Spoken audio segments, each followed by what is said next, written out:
Marcus, Dqnq Lifestyle Podcast. Find me on Facebook, Marcus Dqnq. Find me on Instagram, Dqnq_lifestyle. So we're going to the Dqnq zone right now. I'm going to talk about anti-authoritarian and antisocial attitudes. So what is it? What are they? Basically, antisocial attitude is anything against the law or society, and the anti-authoritarian attitude is basically rebellion against people in authority like bosses, parents, police, and prison officers, etc. So what did I do? I trapped, carried knives, burners, used weapons, violence, didn't listen to my parents, and I didn't follow the law. So on the above definition, am I antisocial and do I have an anti-authoritarian attitude? Yeah. Yeah. So what did I realize? For me to realize this, I had to find someone that is separate from me, does not live that lifestyle that I've just mentioned. So I built it out quite big. So I thought of someone like Boris, for example, and Boris would use the police. So this is the reason why Boris wouldn't use weapons, carry weapons, etc. He'd use the police. He's not in that lifestyle where you need him. It does not associate with gangs. It does not link certain types of gal. It don't live in bad areas, and just doesn't have that mindset.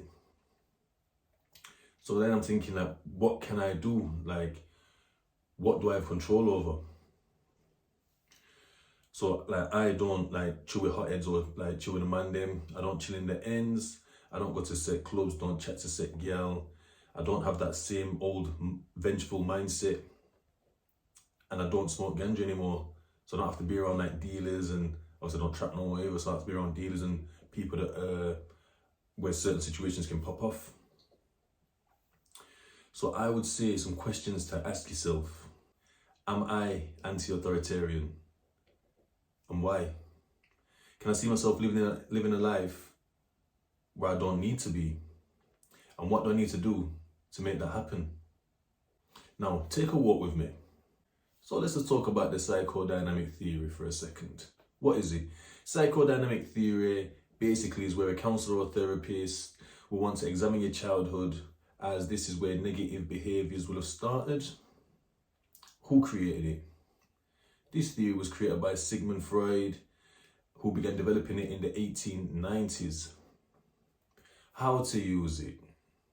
You will start by identifying a negative behavior or a reaction you have to something that always makes things worse for you or others.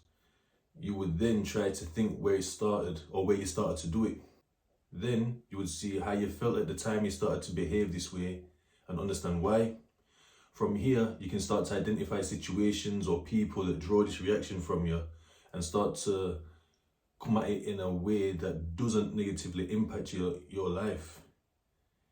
It isn't easy as others aren't on your journey, but that doesn't matter. We can learn to deal with people better at a later date. So how does psychodynamic theory sit with you? Could you delve into your childhood? Do you think you'd be able to identify certain feelings? But I would also say, just trace it back. So, okay then, this is the behavior that I want to, or something that someone always says, oh, you always do that, you always do that, you always act like that. Every time I say that, or every time this happens, you always go off like that. You know, accept what they're saying. Think, okay, do I do that? Well, you're right, I do that when this kind of thing happens. Whoever did it before, or I did it the other day, or I did it last week, or I did it last month. Or it's always when I'm at work or when I'm around that person. Or it's always when I've got no money or whatever. So like, what are the identifiers? From here, try and trace it as far back as you can. So like, oh yeah, do you know what? I remember doing it like when I worked such and such like 10 years ago. Oh, do you know what? I remember doing it in like college. Oh, guess what? I also did that in high school. Oh, do you know what? I remember doing that when X, Y, and Z when I was about 8. And then you're probably close to it then when you're in your like pre-teens, like pre-teens or whatever. And just keep pushing and finding out like who was the person that drew it out of you first. How did you initially react? And how did you feel around that time? And how did it develop into that kind of behavior?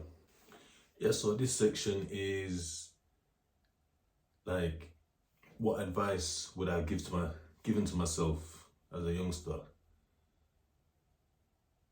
And it would just be simple, like, just get a job, stay at home, save half your money. Don't buy into the fame and the fortune, buying all these clothes just to show the people that man's got it. Like, forget all that.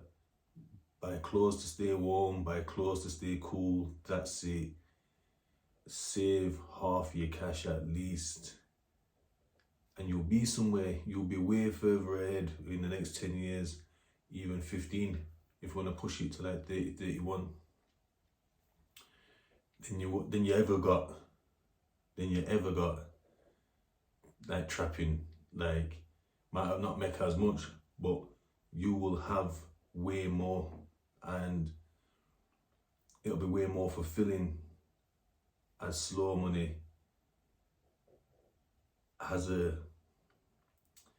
you seem to hold on to it for longer. I've realized over just obviously fast cash money come, money go, that kind of mentality. Like, forget all that, get a job, save off your money, stay at home. That's the advice I give myself. Marcus, Dqnq Lifestyle Podcast.